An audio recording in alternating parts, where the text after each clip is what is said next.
Hello friends, welcome to science magnet. दोस्तों कैसे हैं आप लोग सभी? आई होप सभी बहुत अच्छे हैं, शानदार हैं, जानदार हैं। जैसा कि आप लोगों को पता है दोस्तों, ऑक्यूपेशनल सेफ्टी हम लोग पढ़ रहे थे। एक क्लास उसकी हो चुकी थी, ये इसकी सेकंड क्लास है, ठीक है। और बहुत बेसिक सा चैप्टर है, मतलब आप लोग है ना, कॉमन सेंस वाला आप लोगों का चैप्टर है। अगर आप लोगों ने पढ़ भी रखा हो ना, फिर भी आप लोगों से एग्जाम में क्वेश्चन सॉल्व हो जाएगा। हर शिफ्ट में दोस्तों मैक्सिमम एक ही क्वेश्चन आप लोगों को इससे देखने को मिलेगा, और कोई कोई शिफ्ट तो ऐसी भी है जिसमें इस वाले चैप्टर से क्वेश्चन नहीं आते। लेकिन आप लोगों को दोस्तों छोड़ना नहीं है ना, बेसिक चीजें आप लोग आराम से समझ सकते हो। आप लोग नहीं भी पढ़ोगे तब भी एग्जाम में क्वेश्चन बन जाएगा इससे, बट फिर भी आप लोग समझिए क्या क्या चीजें होती है इसमें, ठीक है। एक बार प्लीज कमेंट में सब यस कर दीजिए, कमेंट में एक बार सभी यस कर दीजिए please.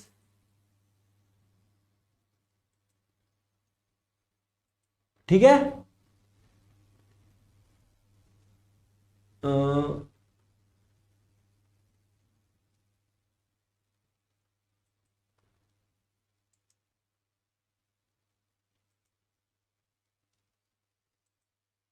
Good afternoon, good afternoon. हाँ, अब आ गए सबके मैसेज आ गए। चलिए बहुत बढ़िया, सबके आ गए, बहुत बढ़िया। चलिए एक बार कमेंट।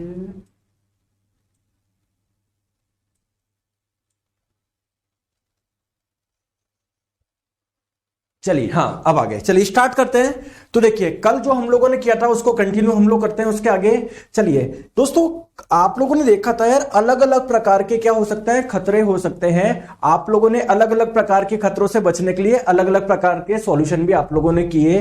दोस्तों एक खतरे की और बात करते हैं, वो है आप लोगों का रेडिएशन, जिसे हिंदी में आप लोग विकिरण भी बोलते हैं। अब सर ये रेडिएशन क्या है, समझिए दोस्तों। रेडिएशन एक प्रकार की क्या है, वेव्स है, एक प्रकार की क्या है, तरंगे हैं। सर ये रेडिएशन निकलते कहां से हैं दोस्तों? सबसे निकलते हैं, मोबाइल के टावर है ना, उससे भी रेडिएशन निकलते हैं, जो सन है उससे भी रेडिएशन निकलते हैं। रेडिएशन अलग अलग प्रकार के होते हैं, बहुत सारी बॉडी होती है जिनसे क्या निकलते हैं, रेडिएशंस निकलते हैं। लेकिन दोस्तों कुछ रेडिएशन होते हैं वो हमारी बॉडी के लिए खराब होते हैं। कैसे खराब होते हैं देखिए, जैसे मान लेते हैं दोस्तों, जो रेडिएशन निकल रहे हैं अल्टीमेटली वो कहां पर जा रहे हैं, हमारी बॉडी पे तो टच कर रहे हैं। और दोस्तों हमारी बॉडी किससे मिलकर बनी हुई है सर? बहुत सारी सेल्स यानी कोशिका से मिलकर बनी हुई होती है। अब दोस्तों जो हमारी सेल है ना, यानी कोशिका है, सेल के अंदर होता है न्यूक्लियस यानी केंद्रक, और इस न्यूक्लियस के अंदर बहुत इंपॉर्टेंट चीज पाई जाती है। कौन सी इंपॉर्टेंट चीज? डीएनए।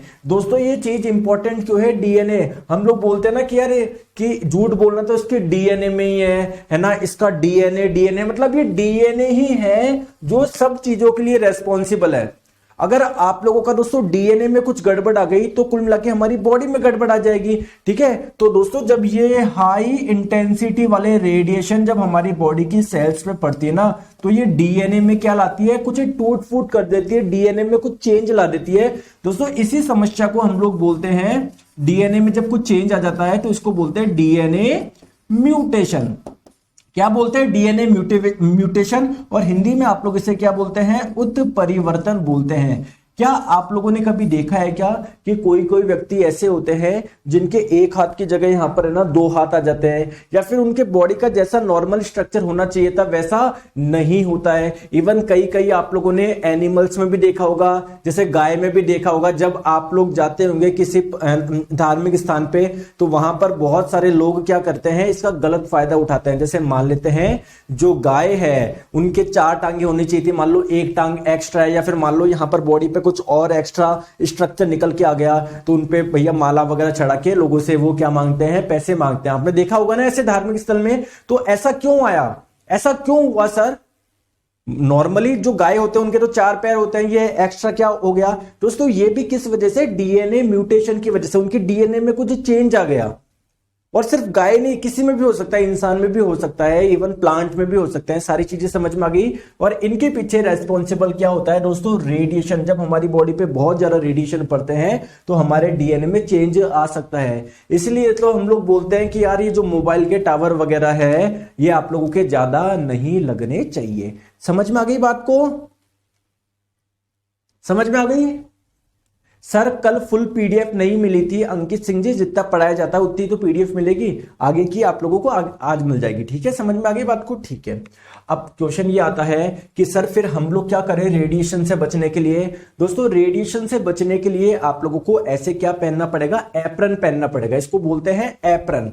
ठीक है, या फिर आप लोग इसको है ना कवर भी आप लोग बोल दो, जो भी आप लोग बोल दो। अब देखो ये होता क्या है, एक्चुअली में ये एक प्रकार की शील्ड है जो कि आप लोगों को किससे बचाएगी? रेडिएशन से बचाएगी। ठीक है, अब सर ये जो शील्ड होती है वो किसकी बनी होती है? जनरली लेड की बनी होती है, क्योंकि दोस्तों जो लेड होता है ना उसमें आसानी से कोई भी रेडिएशन नहीं घुसता है, या फिर आप है ना लेड को वो पेनिट्रेट नहीं कर पाता। अब दोस्तों रेडिएशन क्या होते हैं? अलग अलग प्रकार के होते हैं, मैं आप लोगों को बता दूं। अल्फा रेडिएशन होता है, बीटा रेडिएशन होता है, गामा रेडिएशन होता है। क्या आपने सुना है क्या? तो आप लोगों से इस पिछली बार आप लोगों से क्वेश्चन में पूछा गया था कि इन तीनों टाइप के रेडिएशन में सबसे कम पेनिट्रेशन पावर किसकी है, बताओ।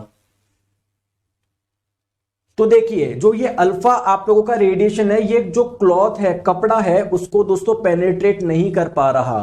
बीटा जो है वो कपड़े को पेनिट्रेट कर पा रहा है, गामा भी पेनिट्रेट कर पा रहा है। तो सबसे कम पेनिट्रेशन पावर, सबसे कम पेनिट्रेटिंग पावर किसकी हो जाएगी? अल्फा रेडिएशन की हो जाएगी। सबसे ज्यादा किसकी हो जाएगी? गामा की। दोस्तों ये क्लॉथ को भी पेनिट्रेट कर पा रहा है, दोस्तों ये जो सिंथेटिक फाइबर है उसको भी पेनिट्रेट कर पा रहा है। लेकिन दोस्तों जो लेड है, सीसा इसको बोलते हैं हिंदी में, इसको पेनिट्रेट नहीं कर पा रहा, जबकि अल्फा जो है वो क्लॉथ को भी नहीं कर पा रहा। तो आप लोगों ने दोस्तों जो मैंने आपको बताया ना, जो आप लोग कपड़े पहन रहे हो, जो सेफ्टी के लिए जो आप लोगों को एप्रन दी जा रही है, वो किसकी दी जा रही है? लेड की दी जा रही है। क्योंकि दोस्तों अगर आप लोगों ने लेड की पहननी है ना, तो ना अल्फा आप लोगों को पेनिट्रेट कर पाएगी, ना बीटा ना गामा। समझ में आ गई बात को? क्लियर है? चले आगे आगे, बहुत बढ़िया, आ जाओ। नेक्स्ट हम लोग बात करते हैं फर्स्ट एड की। दोस्तों फर्स्ट एड क्या होता है आप लोग मुझे खुद बताइए। हम घर में भी रखते हैं इसको, रखते नहीं रखते फर्स्ट एड बॉक्स? जैसे मान लेते हैं आप लोगों के दोस्तों कुछ कट लग गया, आपके ब्लड आ रहा है। अब ऐसा तो है नहीं, आप लोग देखते रहोगे तो हमारे घर में फर्स्ट एड बॉक्स होता है, उसमें डिटॉल होता है, उसमें कॉटन होती है, आप लोग तुरंत उसका इलाज कर सकते हैं। कर सकते हैं ना? अरे कर सकते हैं, नहीं कर सकते? कर सकते हो ना? तो फर्स्ट एड बॉक्स का यूज कहां पर है? या फिर हम लोग बोलते हैं जैसे मान लीजिए किसी व्यक्ति को कुछ चोट लग गई, अगर वहां पर तुरंत आपने उसको इलाज दे दिया तो अब वो मेजर कॉम्प्लिकेशन से बच गया। तो सर ये जो फर्स्ट एड बॉक्स है, ये फर्स्ट एड जो आपका ट्रीटमेंट है, ये क्या होता है, इसके बारे में थोड़ा सा समझाइए। मैं आप लोगों को बहुत आसान भाषा में समझाऊं और आप लोगों को भी पता है। सर ये एक इनिशियल रैपिड असेसमेंट है of a casualty to establish and treat condition that are an immediate threat to life. Sir क्या लिखा हुआ है? कुछ भी नहीं है दोस्तों। मान लेते हैं कोई व्यक्ति है जिसको इस प्रकार की कैजुअलिटी हो गई, इस प्रकार की उसको चोट लग गई, इस प्रकार की उसके साथ में दुर्घटना हो गई कि उसकी क्या हो सकती थी? डेथ हो सकती थी। लेकिन आपने क्या करा, उसको पहले ही कुछ आप लोगों ने उसको इलाज दे दिया, जिससे अब उसकी डेथ होने से बच जाएगी। जैसे आप लोग मुझे सिंपल सी बात समझो, किसी व्यक्ति के लग गई, ब्लीडिंग हो रही है, अगर आपने ब्लीडिंग को रोक लिया तो सही हो जाएगा ना। अगर ब्लीडिंग को नहीं रोका तो दोस्तों ब्लड बहुत ज्यादा बाहर निकलता रहेगा और अल्टीमेटली इंसान की क्या हो जाएगी? डेथ हो जाएगी। बात समझ में आ गई बात को? तो पर्पज क्या है फर्स्ट एड का? टू सस्टेन लाइफ, यार उसका जीवन बना रहे, उसकी डेथ नहीं हो जाए। ठीक है, इसलिए आप लोगों को प्रारंभ में ही कुछ उसको ट्रीटमेंट देना पड़ेगा टू प्रिवेंट सफरिंग। मान लेते हैं दोस्तों किसी व्यक्ति के कुछ कैजुअलिटी हो गई, बहुत ज्यादा दर्द हो रहा है, तो अगर आपके पास में पेन किलर है, उसको पेन किलर वगैरह को दे दी है ना, जिससे उसका दर्द वगैरह से उसको क्या मिल जाए? राहत मिल जाए। To prevent secondary complications. अभी जो दिक्कत है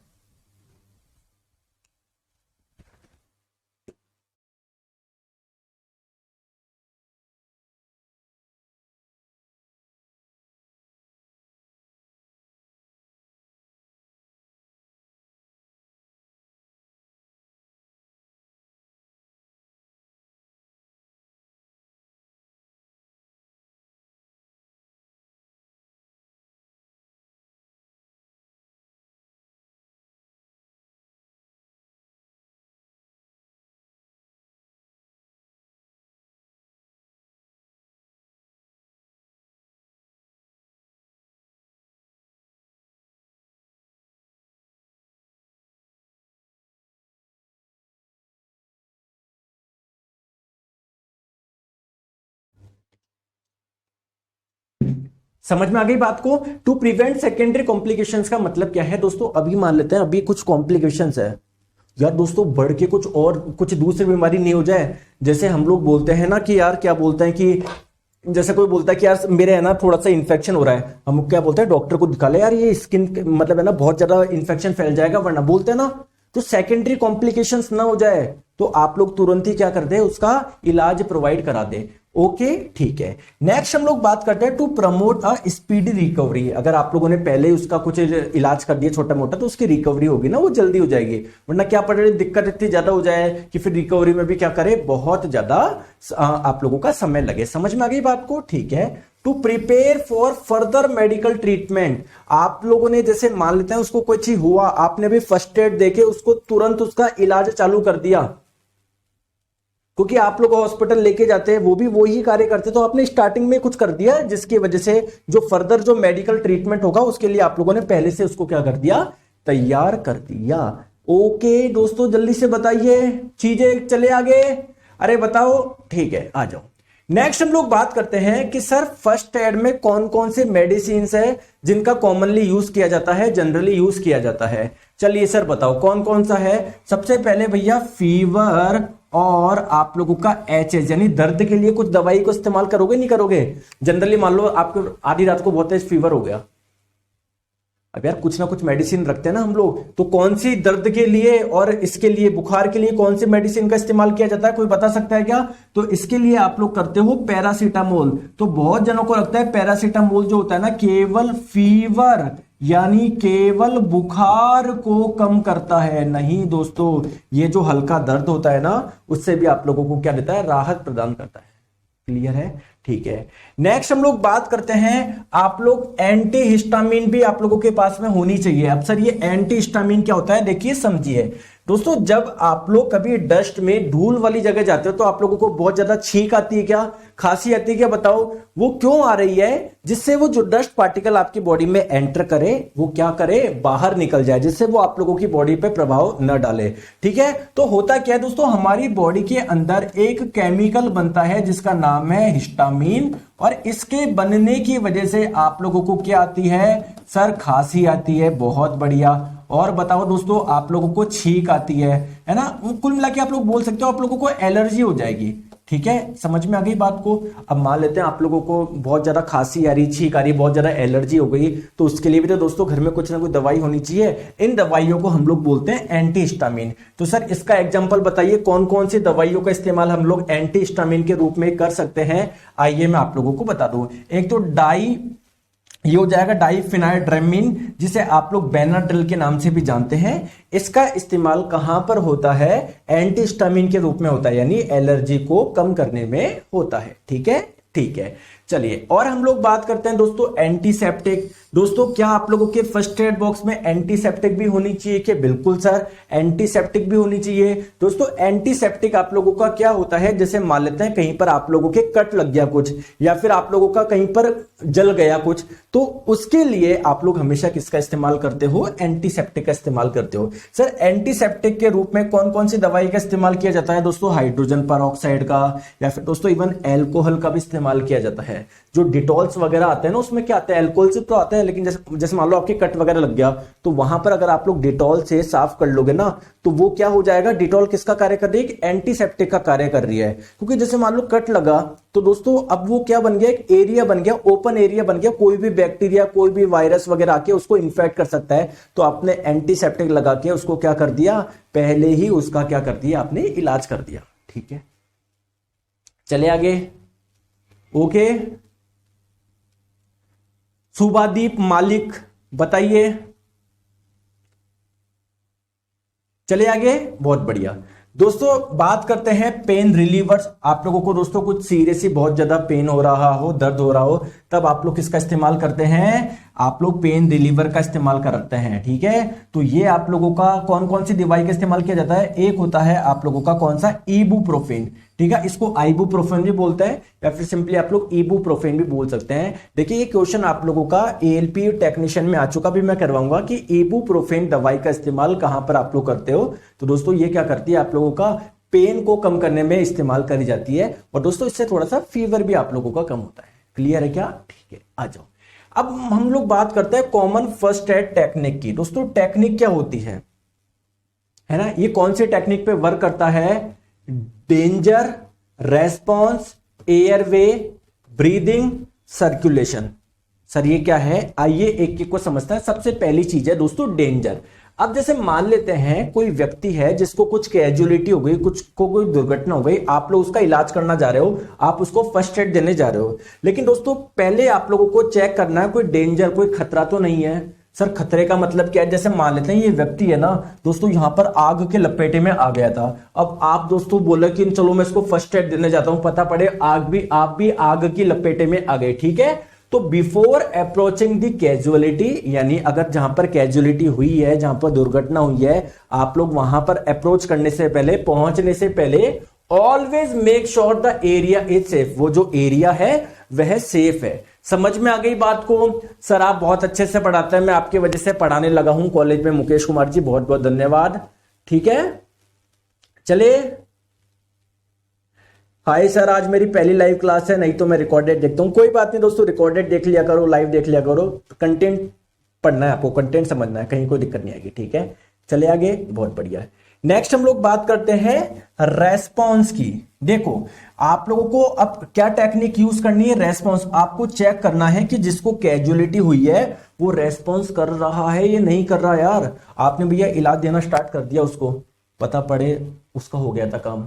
तो फर्स्ट एड में आपको ये सारी टेक्निक है, सारे मेथड है जो आप लोगों को यूज करने हैं कि भैया check if the casualty is responsive और अनरेस्पॉन्सिव। पहले आप लोग चेक करो कि यार वो जो दुर्घटना हुई है वो किस प्रकार की है, रेस्पॉन्सिव या अनरेस्पॉन्सिव। जैसे मान लो किसी को इतनी खतरनाक एक्सीडेंट हो गया, कुछ ऐसा हो गया कि यार वो कुछ रेस्पॉन्स ही नहीं कर रहा, तो चेक करो वो कैजुअलिटी जो ये वो रेस्पॉन्सिव है या अनरेस्पॉन्सिव है। ठीक है, तो इसके लिए क्या करा जाता है जनरली, आप उसके पास से बैठ जाइए हिला के, भाई क्या हुआ, आप सही तो हो ना, बताओ, हमें बताओ क्या हुआ।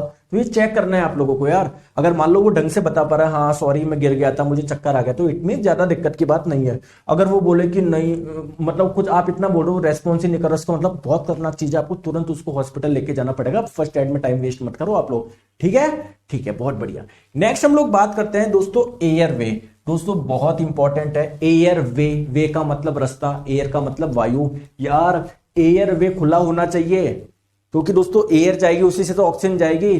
तो सर ये कैसे चेक करें? आप लोग हाथ लगा के देख लो कि जो एयर है वो प्रॉपर्ली जा रही नहीं जा रही। एयर वे को चेक करना है यार, क्योंकि दोस्तों अगर उसका एयर वे अटक गया ना, मतलब एयर वे खराब हो गया, मतलब कुल मिला के अंदर एयर नहीं जा रही, तो फिर बहुत दिक्कत हो जाएगी यार। समझ गए? चलिए नेक्स्ट बात करते हैं ब्रीदिंग। ठीक है, आप लोगों को चेक करना है क्या कि ब्रीदिंग नॉर्मल तो हो रहा है ना। अगर कोई दिक्कत आ रही है तो उसको सीपीआर दो। सीपीआर का मतलब क्या होता है?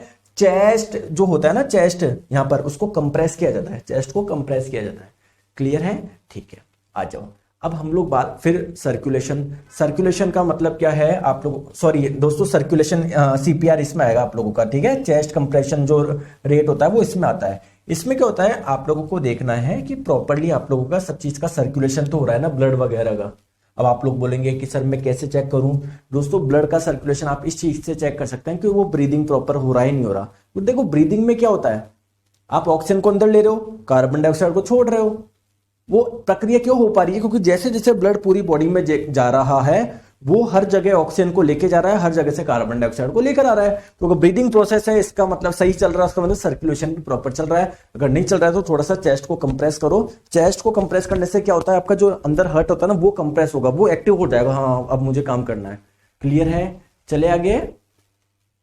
Ranjit Kumar ji, sir basic science में केमिस्ट्री का कोई टॉपिक होगा क्या? नहीं दोस्तों, बेसिक साइंस एंड इंजीनियरिंग में आप लोगों को सिलेबस चेक करो, पता पड़ जाएगा। उसमें ना केमिस्ट्री आती है ना बायोलॉजी आती है। ठीक है, चलो आ जाओ। अब बात करते हैं दोस्तों एक इंपॉर्टेंट चीज जिसे आप लोग बोलते हैं स्प्रेन। क्या आप लोग जानते हो स्प्रेन क्या होता है? बताओ स्प्रेन क्या होता है, बताओ कौन बताएगा? दोस्तों स्प्रेन कुछ भी नहीं है, आप लोगों के लीगामेंट का टूटना है। लीगामेंट में खिंचाव है। लीगामेंट में जो खिंचाव होता है ना, खिंचाव अगर आ रहा है उसे ही आप लोग क्या बोल रहे हैं? स्प्रेन बोल रहे हैं। अब सर पहले तो मुझे बताओ ये लीगामेंट क्या होता है। देखिए दोस्तों, बोन को बोन से जो जोड़ता है उसे ही हम लोग बोलते हैं लीगामेंट। क्या आप लोग जानते हैं हमारी जो बोन होती है ना, हड्डी, उसके ऊपर मसल्स होती है, मांसपेशी होती है। तो अगर आप लोगों से कोई पूछे बोन को मसल से कौन जोड़ता है, तो बोन को मसल से कौन जोड़ता है, टेंडन जोड़ता है। समझ में आ गई बात को? बात समझ में आई या नहीं आई? आ गई। जैसे मान लीजिए दोस्तों फॉर एग्जांपल ये आपकी एक हड्डी है, ये दूसरी हड्डी है, इन दोनों को जोड़ने वाला कौन था, लिगामेंट था। लेकिन दोस्तों लिगामेंट में कुछ खिंचाव आ गया, लिगामेंट में कुछ टीयरिंग हो गई, इसमें ये फट गया, तो दोस्तों दोनों हड्डी आपस में जुड़ी नहीं रह पाएगी ना, नहीं रह पाएगी ना, नहीं रह पाएगी।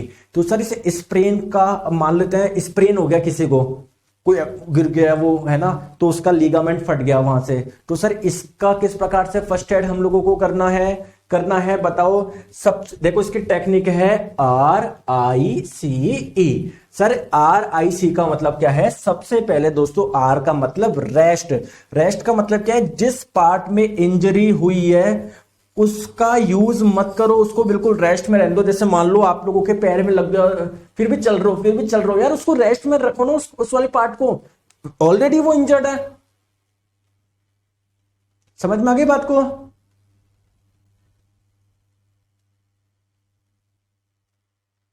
क्लियर है? चले आगे, ठीक है। नेक्स्ट हम लोग बात करते हैं आइस। दोस्तों जहां पर आप लोगों को लगा है लिगामेंट में कुछ प्रॉब्लम हो गई है, वहां पर क्या लगाओ दोस्तों? आइस लगाओ, बर्फ लगाओ। वहां पर क्या लगाओ? बर्फ लगाओ, जिससे वहां पर ठंडक का एहसास हो, वहां पर ठंडक हो, चीजें है ना आप लोगों की, और ज्यादा वहां पर सूजन ना आए। तीसरी इंपॉर्टेंट चीज कंप्रेस। कंप्रेस को कर रहे हो, जैसे मान लो यहां पर लग गई तो उसको प्रॉपरली आप लोग क्या कर दो, पट्टी से आप लोग कंप्रेस कर दो, जिससे सूजन नहीं आए, क्योंकि सूजन आएगा तो वो फैलेगा। तो आपने पहले से दबा दिया, फैलने की जगह नहीं दे रहे, सूजन आप लोगों की आएगी ही नहीं। ठीक है। नेक्स्ट हम लोग बात करते हैं एलिवेट। जैसे मान लेते हैं एलिवेट का मतलब होता है उठाना। जैसे पैर में आप लोगों के लग गई तो इसको आप लोगों का ये हर्ट जो होता है आपका इस लोकेशन पे ना, तो हर्ट से कुछ ऊंचाई पर आप लोग इसको रख दो। ठीक है, 6 से 10 इंच आप लोग रख दो हर्ट से। क्यों सर? ऐसा क्यों सर? अरे क्यों सर, कौन बताएगा क्यों रखा है आपने ऊंचाई पे? क्योंकि दोस्तों आपका हार्ट का कार्य है ब्लड का सप्लाई करना। अब आपने ऊंचाई पे रख दिया तो ब्लड वहां पर प्रॉपर्ली नहीं पहुंच पाएगा। दोस्तों आप लोगों की पूरी बॉडी में क्या होते हैं? न्यूरॉन्स होते हैं, और उन्हीं में सेंसेशन होता है। तो यहां पर जब ब्लड पहुंचेगा ही नहीं, आपको सेंसेशन नहीं होगा, आप लोगों को यहां पर दर्द का एहसास नहीं होगा। समझ रहे हो बात को? वरना बहुत ज्यादा आप लोगों को पेन का एहसास होगा। सर ALP में, रेलवे में बायोकेमिस्ट्री नहीं पूछता क्या? बताए सर। अरे ALP सौरभ सिंह जी, आपने नाम रख रखा है ALP और पता नहीं बात पता कुछ है नहीं, या तुम बेवकूफ आदमी हो क्या? जो ALP होता है, टेक्नीशियन जो होता है, उसके 2 स्टेज होते हैं। एक तो CBT 1 पहले पास करना पड़ता है, फिर CBT 2 पास करना पड़ता है। ठीक है, CBT 1 में आता है आपका general science, physics, chemistry, biology. CBT 2 में आता है बेसिक साइंस एंड इंजीनियरिंग, जिसमें आता है occupational safety, lever and machine, engineering, drawing, है ना, मोशन। समझ लो बात को? पता नहीं यार, 1000 बार चीजें बता चुका हूं, वही चीज। ठीक है, अब ये चीज समझ में आ गई आपको? आ गई, ठीक है। दोस्तों आप लोगों से पिछली बार ALP में क्वेश्चन पूछा गया था कि जो स्प्रेन का फर्स्ट एड होता है उसमें E का मतलब क्या होता है? तो E का मतलब क्या हो जाएगा? एलिवेट हो जाएगा। भी करवाऊंगा क्वेश्चन, टेंशन ना लो आप लोग। ठीक है, चलिए अब दोस्तों कुछ हम लोग बात करते हैं सेफ्टी साइंस की, या फिर सेफ्टी सिंबल्स की हम लोग बात करते हैं। जैसे देखो, पहले तो हम लोग बात करते हैं दोस्तों, आप लोगों ने बहुत जगह ऐसे सिंबल देखा होगा जो कि एक सर्किल में होता है। दोस्तों ऐसे सिंबल को हम लोग क्या बोलते हैं? Regulatory symbol. रेगुलेटरी सिंबल क्या बोलते हैं? रेगुलेटरी सिंबल, यानी नियंत्रक चिन्ह इनको हम लोग बोलते हैं। ठीक है दोस्तों, बहुत सारे सिंबल्स ऐसे होते हैं जो कि आप लोगों के क्या होते हैं? इस शेप के होते हैं, है ना, आप लोगों के रेक्टेंगल शेप के होते हैं, स्क्वायर शेप के होते हैं। ऐसे सिंबल को बोलते हैं इंफॉर्मेशन सिंबल, यानी वो कुछ ना कुछ आप लोगों को क्या दे रहे होंगे? सूचना दे रहे होंगे। ठीक है दोस्तों, कुछ आप लोगों ने सिंबल्स देखे होंगे जो आप लोगों के किस में होंगे? ट्राइंगल में होंगे, त्रिभुज में होंगे। वो कैसे सिंबल होते हैं? वो वार्निंग वाले होते हैं। वार्निंग का मतलब क्या है? जो आप लोगों को क्या दे रहे हैं? वार्निंग दे रहे हैं। आइए सर समझते हैं एक एक करके। दोस्तों अगर आप लोग कहीं पर इस टाइप का सिंबल देखें, है ना, सर्कुलर है और ग्रीन का है, तो इसका मतलब क्या है, वो कैसा सिंबल है, वो किस चीज का होता है, परमिशन का, वो आप लोगों को परमिशन दे रहे हैं, ठीक है भैया यहां पर जा सकते हो। ठीक है, आप लोगों ने बहुत जगह ऐसे सिंबल देखा होगा, सर्कुलर होता है, रेड कलर का होता है और बीच में ऐसा होता है, इसका मतलब क्या है, प्रोहिबिशन, वहां पर जाना मना है, मना है। क्लियर है, ठीक है दोस्तों, आप लोगों ने कई बार ऐसे सिंबल देखे होंगे सर्कुलर, बीच में क्या है आप लोगों का, ब्लू कलर का, इसका मतलब मैंडेटरी, वो चीज जरूरी है, आपको करना है। ठीक है, जैसे मान लो किसी ऑफिस में आप लोग जा रहे हो, पास में आप लोगों का वो लगा हुआ है हाथ धोने का, और उसके ऊपर ये सिंबल लगा हुआ है, इसका मतलब जरूरी है भैया हाथ धोना। क्लियर है, ठीक है, चलिए बात करते हैं दोस्तों, रेक्टेंगल में अगर आप लोगों का रेड है तो ये देखो रेक्टेंगल वाला कौन सा हो जाएगा आप लोगों का, जो क्या देगा, कुछ ना कुछ इंफॉर्मेशन देगा। तो अगर कहीं पर ये सिंबल है रेड कलर का, तो ये आपका provide information on fire equipments, ये आप लोगों को जानकारी दे रहा है किसके बारे में, फायर के बारे में। ठीक है, ग्रीन वाले का मतलब क्या है, फर्स्ट एड के बारे में जानकारी दे रहा है, ब्लू के बारे में कुछ जनरल वो दे रहा है। ठीक है, समझ में आ गया दोस्तों। अगर कोई ये त्रिभुज है रेड शेप का, रेड शेप का, अंदर कुछ भी नहीं भरा हुआ, तो ये किसका आप लोगों को वार्निंग दे रहा है, डेंजर की। दोस्तों अगर कोई त्रिभुज है जिसके अंदर येलो कलर का भरा हुआ है, वो आप लोगों को जानकारी दे रहा है कॉशन की, कॉशन मतलब सावधानी, सावधानी बरतो भैया, सावधानी बरतो, सावधानी बरतो। जैसे आप लोग कभी किसी मॉल में जाते हो और मॉल में मान लो अगर सफाई चल रही है ना वहां पर, तो वहां पर ऐसा बोर्ड लगा देते हैं, कॉशन, क्या लिख देते हैं उसके आगे, वेट फ्लोर, फ्लोर जो है भी गीला है, ध्यान से चलो। दोस्तों अगर मान लो कहीं पर मोबाइल के टावर है, बहुत ज्यादा रेडिएशन है, तो वहां पर आप लोगों के ऐसे सिंबल लगाए जाते हैं, है ना, ट्रायंगल होता है, येलो कलर का होता है, उसके ऊपर रेड कलर की आउटलाइन होती है। ठीक है, तो ये रेडिएशन का रिस्क को बताता है। ठीक है, समझ में आ गई दोस्तों, बताओ जल्दी से, आ गई बात समझ में, ठीक है। अब कुछ मैं आप लोगों को प्रोहिबिशन साइन के, और मैं आपको एग्जांपल देता हूं, जैसे मान लो कहीं पर है ना प्रोहिबिशन साइन ऐसा होता है रेड कलर का, उसमें बीच में ये प्रोहिबिशन का मतलब नहीं करना है, जैसे मान लो इसके बीच में स्विमिंग का लगा देंगे, इसका मतलब वहां पर स्विमिंग अलाउ नहीं है। क्लियर है क्या, जैसे मान लो कहीं पर एक नल लगा हुआ है, बट वहां पर है ना रेड कलर के सिंबल में अंदर डाल दिया, इसका मतलब हो जाएगा नॉट ड्रिंकिंग वाटर, पानी मत पियो। समझ में आ गई, तो ये अलग अलग टाइप के क्या होते हैं आप लोगों के साइंस होते हैं। ठीक है, अब दोस्तों बात करते हैं टाइप ऑफ सेफ्टी की, ये लास्ट आपका टॉपिक है, इसके बाद में मैं आप लोगों को क्वेश्चन करवाऊंगा किस प्रकार के क्वेश्चन पूछे गए हैं। टाइप ऑफ सेफ्टी कौन सी हो जाएगी दोस्तों, जनरल सेफ्टी, एक हो जाएगा आप लोगों का पर्सनल सेफ्टी, मतलब खुद का ध्यान रखो आप लोग, एक हो जाएगा आप लोगों का मशीन सेफ्टी, यार जो आप लोगों को मशीनरी दिए गए हैं, जो आपको औजार दिए गए हैं, उनका भी तो ध्यान रखना का उनमें टूट फूट हो जाए। ठीक है, आ जाइए एक एक के बारे में समझते हैं। सबसे पहले मशीन सेफ्टी के बारे में समझते हैं। देखो मशीन सेफ्टी का मतलब क्या है, मतलब क्या क्या चीज करनी है आप लोगों को, रीड का मतलब क्या है, कोई भी आपको औजार दिया जा रहा है या कोई भी आप लोगों को चीज दी जा रही है इसको यूज करने का, तो पहले उसका जो मैनुअल्स है, जो उसका आप लोगों की जानकारी है, उसको ध्यान से देखो आप लोग। जैसे कहीं भी आप नई टीवी खरीदते हो तो उसके साथ में उसका मैनुअल आता है या नहीं आता, आता है ना, बिल्कुल। दोस्तों वियर का मतलब क्या है, जो भी आप लोग इक्विपमेंट्स यूज कर रहे हो उससे रिलेटेड जो भी चीज जो आपको पहननी चाहिए वो जरूर आप लोग पहने। ठीक है, तीसरी यूज गार्ड एंड इंटरलॉक्स, समझ में आ गया दोस्तों, गार्ड को आप लोग यूज करिए, इंटरलॉक को आप लोग यूज करिए। इंटरलॉकिंग का मतलब क्या है, बहुत आसान भाषा में आप लोगों को समझाता हूं। जैसे मान लो कभी आप लोगों ने देखा है क्या, बहुत ऊंची ऊंची जो इमारतें होती है, जब उनपे पेंट होता है ना, तो जब पेंटर करते हैं ना तो वो अपने से रस्सी बांध लेते हैं क्या, कि बाई चांस अगर स्लिप भी हो गए ना तो नीचे नहीं आए, वो इंटरलॉक हो जाए वहीं पर। समझ में आ गया, तो यही बोलना चाह रहा है दोस्तों, बहुत बेसिक चीज है यार, बहुत बेसिक चीज है। ठीक है, चलो सेम जनरल सेफ्टी है ना, मतलब नियम को फॉलो करो वगैरह, ये बहुत बेसिक चीज है।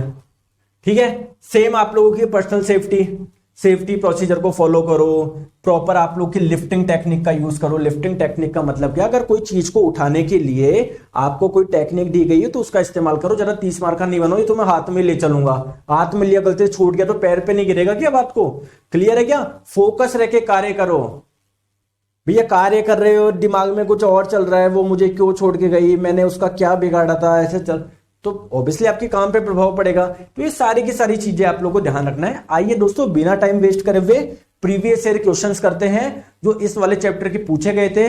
जैसा कि मैंने आपको बताया, हर शिफ्ट में मुश्किल से एक क्वेश्चन मिलेगा। बहुत सारी शिफ्ट तो ऐसी भी जहां पर इस वाले चैप्टर से क्वेश्चन ही नहीं आया। चलो आइए बताओ, क्वेश्चन में क्या बोला जा रहा है, dash radiation has limited penetration ability, कि इनमें से कौन सा रेडिएशन ऐसा है जिसकी पेनेट्रेशन पावर काफी लिमिटेड है, बहुत कम है, भेदन क्षमता काफी कम है। कितनी कम है कि आप लोग, it is usually stopped bye clothing, आप लोग उसको कपड़ों से रोक लोगे। तो आपको मैंने 3 टाइप के रेडिएशन के बारे में बताया था, alpha radiation, beta radiation, gamma radiation, जहां पर मैंने बताया था आप लोगों को कि जो अल्फा रेडिएशन है वो आप लोगों के, उनकी पेनेट्रेशन पावर काफी कम होती है, कपड़े से भी आप लोगों के रुक जाएंगे। ठीक है, समझ में आ गया बात को? ठीक है, चलो जल्दी से मुझे कमेंट करके बताएंगे, जो एप्रिन आप लोगों को पहनना है रेडिएशन से बचने के लिए, वो एप्रिन किसका बना होना चाहिए? आप लोग क्या बोलोगे? लेड का बना होना चाहिए, क्योंकि ये अल्फा को भी रोक लेगा, बीटा को भी रोक लेगा और गामा को भी रोक लेगा। बहुत बढ़िया। चलिए दोस्तों, नेक्स्ट क्वेश्चन आपकी स्क्रीन पे, dash is a antibiotic that fights bacteria, इनमें से कौन सी एक एंटीबायोटिक है? दोस्तों एंटीबायोटिक क्या होती है, मैं आइए आपको समझाता हूं। एंटीबायोटिक वो दवाइयां होती है जो बैक्टीरियल इंफेक्शन से आपको बचाती है। आपके मान लो कुछ बैक्टीरिया से कुछ डिजीज हो गई आपकी बॉडी में, तो उनसे लड़ने के लिए आप लोग किन दवाई का इस्तेमाल करते हो? एंटीबायोटिक का। दोस्तों क्या आंसर आपका आइबुप्रोफेन होगा क्या, या इबुप्रोफेन होगा क्या? बताओ। नहीं सर, ये क्या कर रहा था सर? ये तो पेन को कम करता है, थोड़ा बहुत फीवर भी कम कर लेता है सर, ये तो नहीं होगा। एमोक्सिसिलिन होगा क्या? बिल्कुल दोस्तों, एमोक्सिसिलिन एक बैक्टीरिया से जो इन्फेक्शन हो जाता है उससे बचने के लिए आप लोगों की जाती है। Correct answer option number B हो जाएगा। ठीक है, ये आप लोग ध्यान रखना। अब ये 2 आप लोगों को और दिए गए हैं, इनका फंक्शन क्या है आइए समझते हैं। सबसे पहले समझते हैं एटोरवास्टेटिन का क्या है। दोस्तों जो कार्डियोवास्कुलर डिजीज होती है ना, हृदय संबंधी बीमारी होती है, उसमें देते हैं डॉक्टर ये। ठीक है, ऑब्वियसली फर्स्ट एड में थोड़ी यूज करोगे यार, ये तो बहुत हाई लेवल वाली दवाई हो गई। एक आपको ऑप्शन में दिया होता है क्लोनाजेपैन। ठीक है, क्लोनाजेपैन, तो ये क्या करता है दोस्तों, आप लोगों मान लो किसको एंजाइटी डिसऑर्डर है, स्ट्रेस बहुत ज्यादा रहता है ना, तब आप लोग ये वाली क्या करोगे, मेडिसिन का इस्तेमाल करोगे। क्लियर है क्या? ठीक है, अंकित सिंह जी सर कल की पीडीएफ फाइल को चेक करना, वो पूरी नहीं मिली, कोई बात नहीं, मैं चेक कर लूंगा अंकित जी, परेशान मत होइए। ठीक है, चलिए नेक्स्ट क्वेश्चन आपकी स्क्रीन पे। दोस्तों इनमें से कौन आपके डीएनए को नुकसान पहुंचा सकता है? दोस्तों रेडिएशन, आयनाइजिंग रेडिएशन। आयनाइजिंग का मतलब क्या है दोस्तों? जितने भी रेडिएशन होते हैं ना उसके अंदर क्या होते हैं? आयंस होते हैं, आयंस होते हैं। क्लियर है? तो correct answer option number C हो जाएगा। नेक्स्ट क्वेश्चन क्या बोला जा रहा है, देखो, dash protection must be Warne when ever noise level exceed the noise exposure standard. बोला जा रहा है इनमें से कौन सी चीज हम लोगों को पहननी चाहिए, यूज करनी चाहिए जब नॉइज लेवल बहुत ज्यादा हो जाए? तो आई वाला, फुट वाला है, किसको बचाना है, किसको प्रोटेक्ट करना है? सिर को क्या, फुट को, पैर को, आंख को? अरे हियरिंग, मतलब बताया था ना, वो कुछ ऐसे वो लगता है हेडफोन टाइप का। ठीक है, करेक्ट आंसर आपका ऑप्शन नंबर ए हो जाएगा। ठीक है, चलिए, सेफ्टी बूट्स और shoes must be worn in designated area to protect your dash from falling object. बताओ क्या क्वेश्चन पूछ रहा है? बोला जा रहा है सेफ्टी बूट्स कब पहनने चाहिए, आपके किस भाग को बचाने के लिए पहनने चाहिए? इससे क्या सेफ होगा यार? आपके फुट होंगे, ऑप्शन नंबर सी हो जाएगा। ठीक है, good housekeeping is fundamental to. दोस्तों अगर हाउसकीपिंग अच्छे रखोगे, सामान को प्रॉपरली मैनेज करके रखोगे, इससे क्या होगा, क्या होगा? सेफ्टी अच्छी रहेगी यार, ऑब्वियसली बात है, गुड सेफ्टी। क्योंकि सामान बीच वगैरह में रहोगे तो आप लोग होगा, आप जाओगे टकरा के गिर नहीं जाओगे क्या आप लोग यार? ठीक है, चलिए नेक्स्ट क्वेश्चन आप लोगों से बोला जा रहा है कि जो फर्स्ट एड बॉक्स होता है ना, उसमें बहुत कॉमन दवाई जिसका इस्तेमाल किया जाता है इबुप्रोफेन। तो कब लेना चाहिए बताओ, कब लेना चाहिए? सर आपने बताया था पेन कम करता है, बुखार भी कम कर देता है। तो करेक्ट आंसर आप लोग का option number B, to treat pain, fever. और एक चीज और पता पड़ गई हम लोगों को, ये इन्फ्लेमेशन यानी आपके सूजन को भी कम कर देता है। ठीक है, तो करेक्ट आंसर आप लोगों का ऑप्शन नंबर बी हो जाएगा। ठीक है, चलिए आगे। फर्स्ट एड बॉक्स में दोस्तों पैरासीटामोल पाई जाती है, कब लेनी चाहिए दवाई बताओ? तो मैंने आपको बताया दोस्तों, एक तो फीवर को आप लोगों का कम करता है, और क्या करता है, ये जो माइल्ड पेन होता है ना, थोड़ा मॉडरेट लेवल का पेन होता है, उसको भी कम कर देगा। Correct answer option number D हो जाएगा। बताइए दोस्तों, क्लियर है? चलिए आगे, चलिए बताओ बताओ। First aid for strains, sprains, sprains क्या होता है? बताया था ना, आपके लिगामेंट में कुछ खिंचाव वगैरह आ जाए तो बोला जा रहा है कि जो आपका फर्स्ट एड होता है ना इन चीजों के लिए, है ना, उसको हम लोग शॉर्ट में राइस बोलते हैं। राइस का मतलब क्या होता है? रेस्ट करवाओ उस वाले पार्ट को। आई का मतलब वहां पर आइस लगाओ। सी का मतलब कंप्रेस करो, ठीक है, बताता ना, पट्टी से बांध दो जिससे सूजन नहीं आए। बोला जा रहा है ई का मतलब क्या है? ई का मतलब क्या है? एलिवेशन। जिस पार्ट में चोट आई है उसको हृदय से थोड़ा हाइट पे रखो, ठीक है। करेक्ट आंसर आपका ऑप्शन नंबर ए हो जाएगा। बताओ यार, क्लियर है? ठीक है। दीपक कुमार जी, आपका मोबाइल नंबर दे दीजिए, आपको शायद कोई दिक्कत आ रही है तो आपको कॉल कर लेंगे, है ना। आपका शायद एक कोई वीडियो नहीं चल रहा, ठीक है। आप लाइव चैट में नंबर भेज दीजिए आपका, टीम से भी कॉल करा लेता हूं मैं, ठीक है। चलिए आगे, चलिए। तो दोस्तों ये आप लोगों के सारे क्वेश्चन थे, देखो गिनती के 7-8 क्वेश्चन पूछे गए हैं, केवल और केवल। समझ में आ गई? तो कल से हम लोग स्टार्ट कर रहे हैं इन्वायरमेंट यानी पर्यावरण। नेक्स्ट चैप्टर के लिए आप लोग रेडी रहे, बहुत मजा आपका आएगा। इन्वायरमेंट हम लोग पढ़ेंगे, पर्यावरण, है ना, काफी अच्छा आप लोगों का सब्जेक्ट है इन्वायरमेंट, पर्यावरण। फिर उसको पढ़ने के बाद में हम लोग क्या करेंगे, इंजीनियरिंग, ड्राइंग और कंप्यूटर पढ़ेंगे। समझ में आ गई बात को? Thank you so much, take care, bye bye, अपना ध्यान रखें।